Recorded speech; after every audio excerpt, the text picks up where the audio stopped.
Ô Juninho, amarra o seu cadastro, Juninho.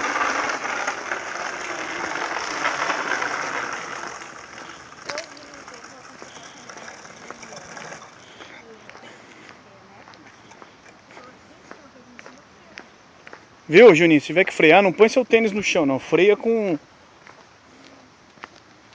a borracha, senão come todo o seu tênis, cara.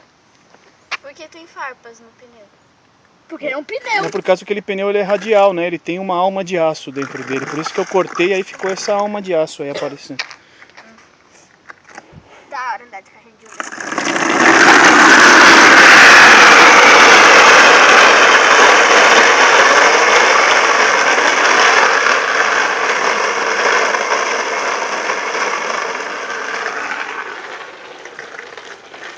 Tá, Tuti, filma eu descendo agora.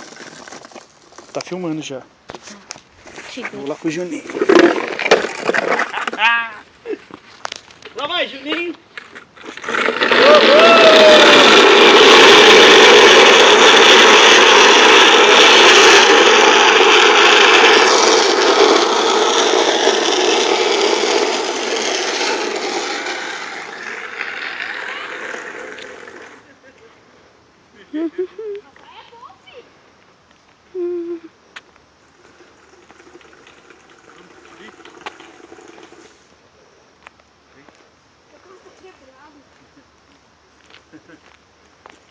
Vai pra oficina.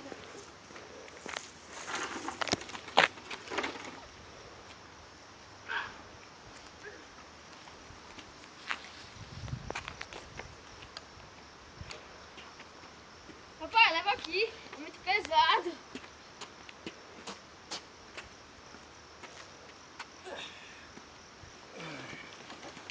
Vamos de novo, Tuti?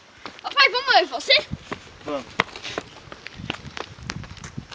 Beleza, Tuti, pode dar um stop aí. Stop é aqui? Não, o outro.